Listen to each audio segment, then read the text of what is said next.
Zach raised his beer, grinning like he owned the world. "To Michelle, our family's paper pilot." Laughter erupted. Every face around the table turned toward me, amused, proud of the joke. They didn't know the smell of smoke that never leaves your hair after a mission. They didn't know the sound of men screaming for air when a helicopter goes down. And they sure as hell didn't know who Revenant One was. I smiled anyway, because silence was safer than truth. But that night, as their laughter echoed across the backyard, I promised myself one thing. The next time they mocked me, I wouldn't stay silent. My name is Michelle Butler, and that was the last summer I let anyone mistake quiet for weakness. The laughter rolled across the backyard, warm and familiar, the kind that usually meant comfort. But that night, every chuckle felt like a nail driven deeper.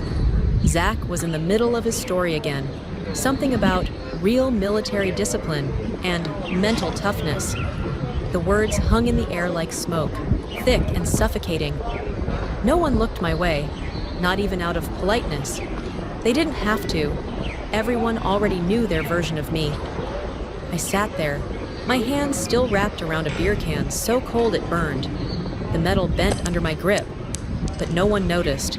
Maybe they'd forgotten I was there. Maybe that was easier. The Butler family tradition, loud voices, louder pride, left no room for quiet ones like me. And silence had always been safer than truth. When Zach raised his drink toward his father, Captain Roland Butler, pride lit up the older man's face. I watched them, father and son, so perfectly mirrored in confidence and noise. For a moment, I wondered if there was ever space in this family for someone who didn't need applause to prove her worth. The smell of salt reached me before I even realized I'd walked toward the beach.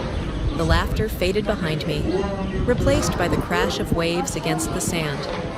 I stood there barefoot, the water biting at my ankles, and made a quiet promise beneath my breath. Someday, the silence that kept me invisible would break, not with anger, with truth. I grew up by the coast where people believed three things kept a family together: stay quiet, work hard, and never cross the line. I had already broken all three before I turned 25. In our town, my Uncle Roland's name meant strength, medals, and stories that men told after too many beers. He was the legend. Zach, his son, was the heir to that legacy. And me, the girl who flew planes, was the polite afterthought, the side note in their conversations. They loved to talk about heroes, but never to the ones sitting at the same table. I let them. Words were dangerous when the truth you carried was stamped classified. Still, some nights, the memories crept in like tidewater, the cockpit flooding with red light, the radio crackling with panic. "We're pinned down. Revenant One. Do you copy?" And my own voice answering steady and low. "Copy. I'm not leaving you behind." Weeks later, back at the base, my commanding officer spoke quietly, almost reluctantly. "Captain Roland Butler owes you his men's lives. He knows it was you." I froze. So that was the truth hiding in plain sight. The man who raised Zach's pride on a pedestal had once been under my wing, literally. He knew. He'd chosen silence for his son, for his name, maybe to keep the family myth alive, but the cost was mine. That night, sitting with my father in the fading light, he said, almost to himself, "Some people get applause, others get the sound of engines." I understood. It was his way of telling me he saw me, even if no one else did. But the quiet didn't comfort me anymore. It pressed down, heavy as salt in an open wound. If Roland wanted silence, then I'd choose the opposite. I'd choose the light. The moon was already high when I walked down to the beach, my feet sinking into cold sand. I wasn't surprised to see Roland there, a beer can in his hand, eyes on the horizon where the sea swallowed the sky. He didn't turn when he spoke. "Thank you, Michelle. I know you were Revenant One." The words hit like a flare in the dark, bright, quick, gone. I said quietly, "I just did my job, but you could have said something. Just once." He sighed. "I didn't want Zach to feel small. Then you made me smaller instead." He didn't argue, just nodded, staring at the water. "You're right. My team still owes you one. But in the service, we don't say thank you out loud. We just remember." I studied his profile in the moonlight. This man who had built his life on silence and command. He wasn't cruel. He was trapped in the logic of men his age, where words were weakness and acknowledgement meant imbalance. But that order they protected so fiercely was choking the rest of us. I didn't raise my voice. I didn't need to. "Keep your silence if it keeps you comfortable," I said. But the next time someone laughs at me, I won't stay quiet. Roland finally looked at me then, his expression softening. "Good," he said. "You've earned the right." The tide pushed closer, foam lapping at our feet, the moon glinting across the waves. In that silver light, the unspoken became clear. The line between love and pride, loyalty and fear. I turned back toward the house, the laughter faint in the distance, and knew this would be the last summer my silence protected anyone but me. I wouldn't be silent again. 2 years later, I came home different. The confidence I'd earned in the air didn't seem to fit inside my family's backyard. The smell of smoke, the same country songs, the same voices. Nothing had changed except me. Zach stood by the grill, already performing. He raised his beer toward the crowd. "Welcome home, Captain Butler. Heard the Navy's keeping you busy with meetings and memos." The laughter hit like static. I smiled and answered, calm but sharp, "Depends on the altitude." The noise thinned to silence. Even the wind seemed to pause. Roland looked up from his chair, pride and warning crossing his face at once. I sat there, watching the same patterns unfold. Everyone bragged about Zach's gym, his training programs, his supposed discipline. No one asked about me. I was still the polite relative who didn't interrupt. A new voice broke in. Sergeant Mason Hale, one of Roland's old SEAL buddies. He slapped Roland's shoulder and laughed. "Remember that pilot who saved your team off Mogadishu?" "Cap? What was her call sign again?" The air froze. Roland hesitated, forcing a grin. "Revenant one. Hell of a pilot." My pulse stuttered. He'd said it like a confession. No one noticed but me. I looked at him. He looked away. His silence, for once, wasn't arrogance. It was guilt. Zach laughed again, still oblivious. "At least that pilot's got guts. Some folks only fly simulators." I set my drink down. "Some of us fly where there are no do-overs." The words hung there, sharp and final. I stood before anyone could respond and walked toward the beach. Roland's gaze followed, heavy as the tide. The storm wasn't in the sky. It was at that table, waiting.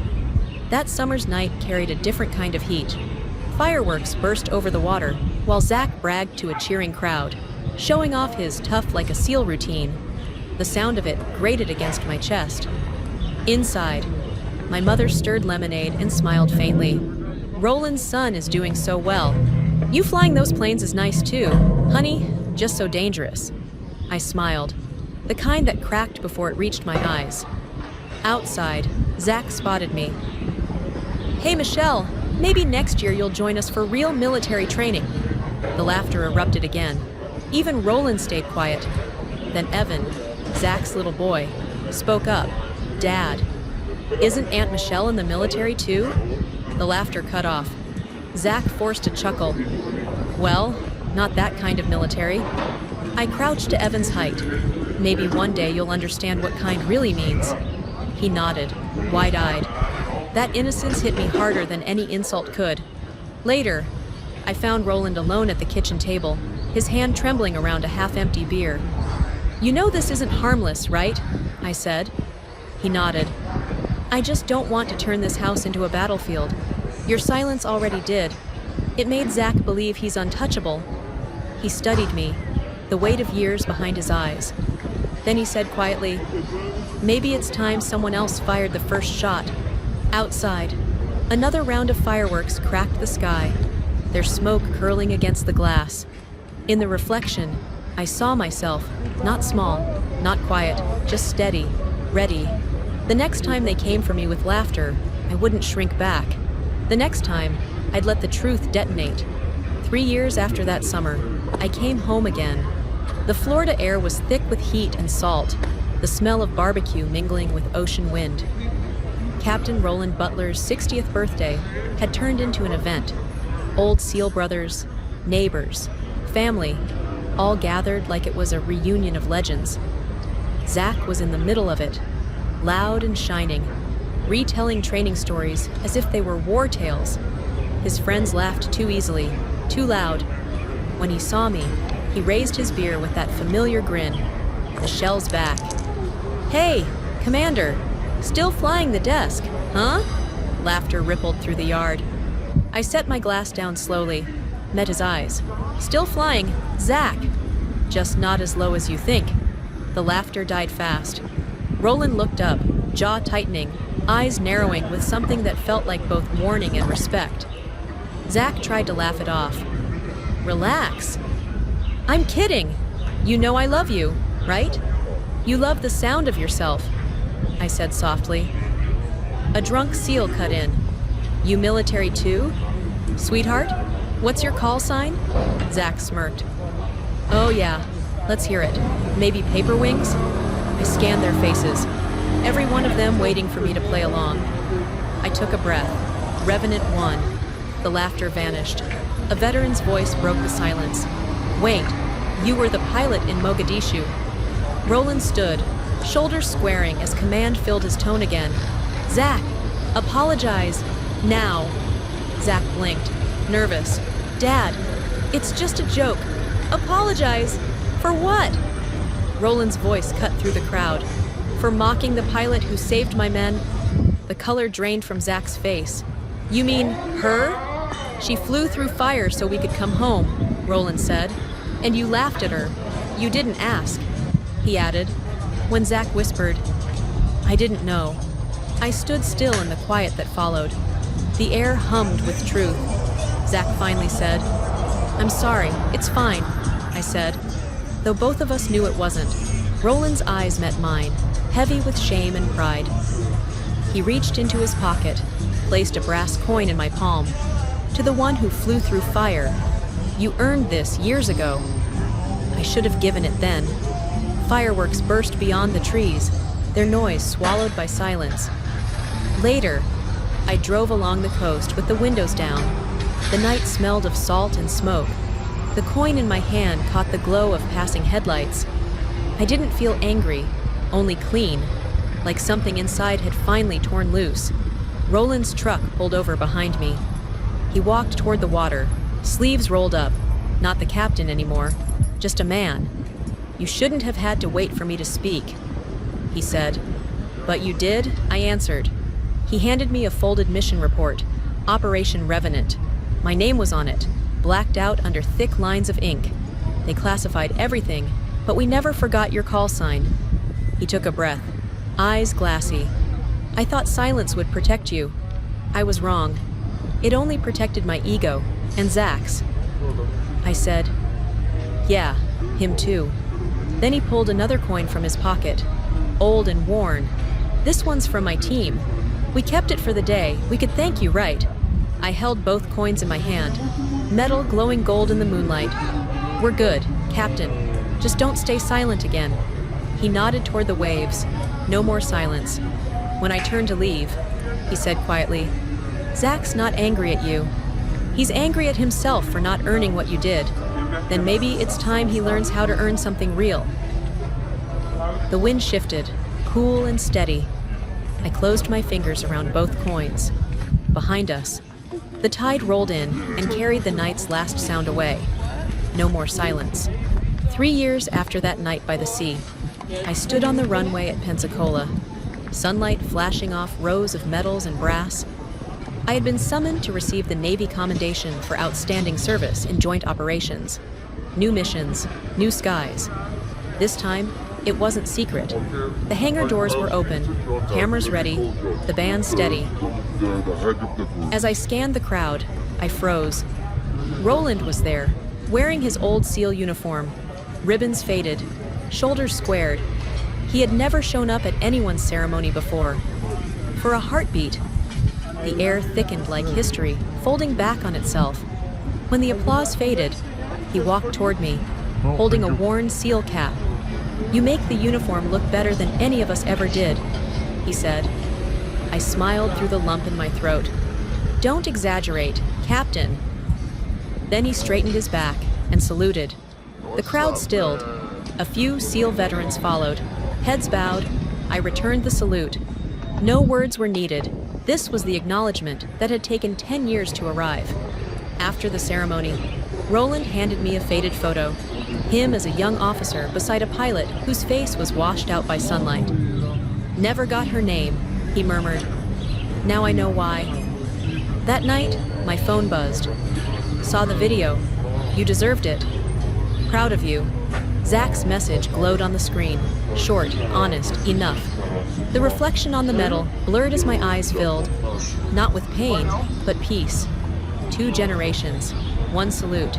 Finally, no silence left between us. A year later, summer came back softer. The Butler backyard no longer rang with bravado or loud laughter.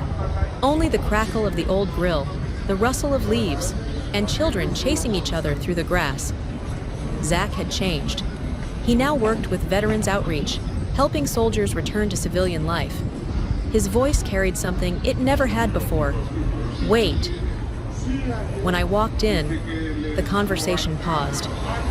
I wore a simple uniform, no medals, no ribbons, just fabric and service. Zach rose from his seat, smiling in a way that didn't try to impress anyone. "Everyone, meet Commander Butler, the pilot who brought my father home." Applause rippled through the table, warm and real. Roland stayed quiet, his eyes shining as he watched me.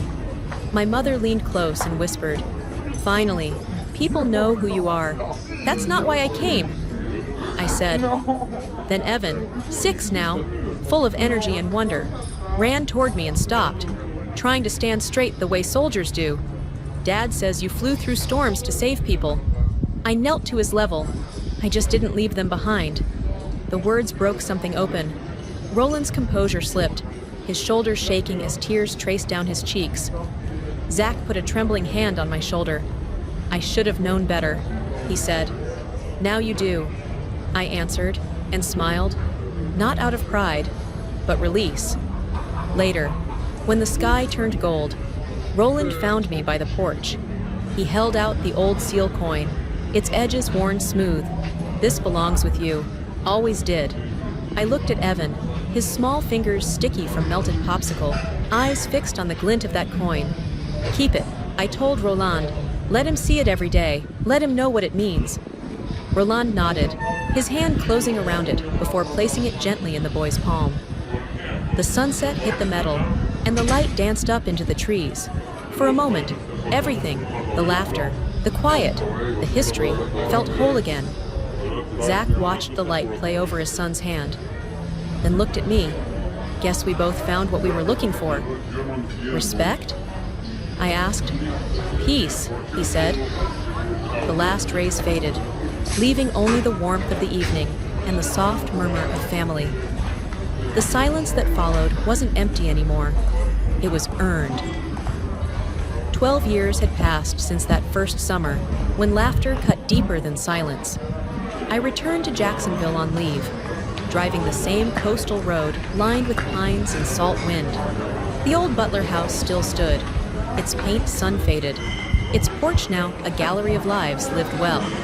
There were photos of Roland in uniform, of Zach shaking hands with veterans, of Evan grinning beside his father, and there, tucked between them, hung a smaller frame, me in my flight suit, sunlight glinting off my helmet, beneath the handwritten words, Revenant 1, Family of the Brave.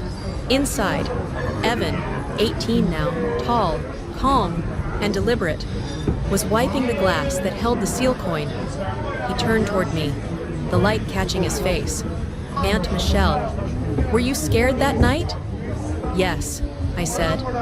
"But courage isn't about not feeling fear. It's about flying anyway."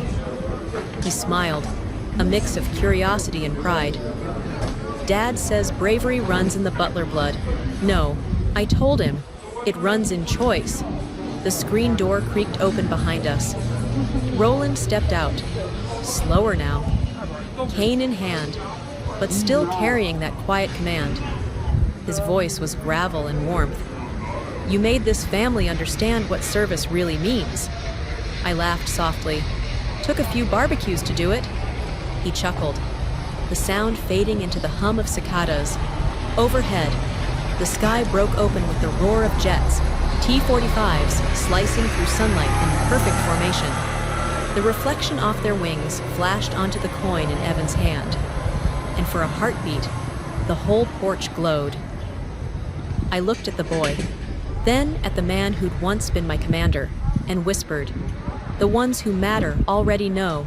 The rest, they'll catch up. The jets vanished into the blue. Roland leaned back in his chair, eyes half closed. Evan stood straight, the coin bright in his palm. Honor lived on, not in speeches or medals, but in the quiet understanding that after all the storms, the sky still belonged to us.